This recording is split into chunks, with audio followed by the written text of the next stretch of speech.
ఇంతకు ముందర వీడియోలో మనం ఉగాది అర్థం, చైత్రమాసం గురించి తెలుసుకున్నాం కదా. ఉగాది ప్రాముఖ్యం ఇంతటితో ముగేదు. ఈ ఒక్క రోజుకు పురాణాలు, ఖగోళ శాస్త్రం, చరిత్ర 3 కోణాల్లో అద్భుతమైన ప్రాముఖ్యం ఉంది. ఇది కేవలం పండగ కాదు, ఇది కాలం, సృష్టి, విశ్వం ఈ 3 కలిసే రోజు. ముందుగా పురాణాలు ఏం చెప్తున్నాయో చూస్తే, బ్రహ్మ పురాణం సృష్టికర్త బ్రహ్మ ఈ చరాచర జగత్తును సృష్టించడం ప్రారంభించిన రోజు చైత్ర శుద్ధ పాడ్యమి. అందుకే ఈ రోజును మానవజాతంతా జరుపుకోవాల్సిన పర్వదినంగా భావించారు. మరింత స్పష్టంగా చెప్పాలంటే, సూర్యోదయం సమయంలో సూర్యుడు అధిదేవతగా ఉన్న కాలంలో బ్రహ్మ సృష్టిని బహిర్గతం చేసిన రోజు కూడా ఇదేనని నారద పురాణం చెబుతోంది.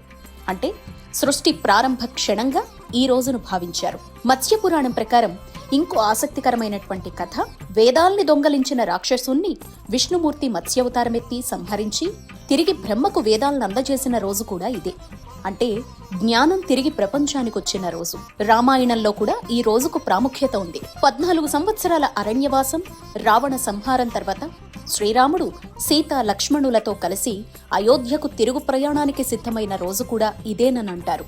అందుకే దీన్ని శుభదినంగా పరిగణిస్తారు. వసు చరిత్ర ప్రకారం ఇంకో ఆసక్తికర ఘట్టం కూడా ఉంది. పురువంశానికి చెందిన వసురాజు వేటకు వెళ్లినప్పుడు ఇంద్రుడు ప్రత్యక్షమై దివ్య విమానం, ఎప్పటికీ వాడని పూలదండ ఇస్తాడు. ఆ మహిమతో చైత్రశుద్ధ పాడ్యమి నాడు రాజ్యంలోకి ప్రవేశించినప్పుడు ప్రజలు పెద్ద ఉత్సవంగా జరుపుకుంటారు.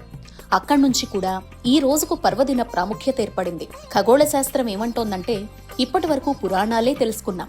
చైత్ర శుద్ధ పాడ్యమి రోజున సూర్యుడు భూమధ్యరేఖపై ఉన్నాడని ప్రతీతి. దీని అర్థం ఏంటంటే, దినారంభం, మాసారంభం, సంవత్సరారంభం 3 ఒకేసారి ప్రారంభమవుతాయి. అంటే ఇది నిజమైన కాల ప్రారంభ బిందువు. చారిత్రక ప్రాముఖ్యం ప్రకారం చరిత్రలో కూడా ఈ రోజుకు ప్రత్యేక స్థానం ఉంది. పరాక్రమశాలి విక్రమార్క చక్రవర్తి శకుల్ని ఓడించి చైత్రశుద్ధ పాడ్యమి నాడే పట్టాభిషేకం పొందారు. అప్పుడే విక్రమార్క శకం ప్రారంభమైంది. ఇన్ని గ్రంథాలు, ఇన్ని కోణాలు ఒక్కోటి ఒక్కో విధంగా చెప్పినా ఒక విషయం మాత్రం స్పష్టం. ఉగాది అంటే కేవలం తేదీ కాదు, ఇది సృష్టి ప్రారంభానికి గుర్తు. ఇది కాలచక్రం తిరిగే క్షణం. ఇది కొత్త జీవనానికి నాంది.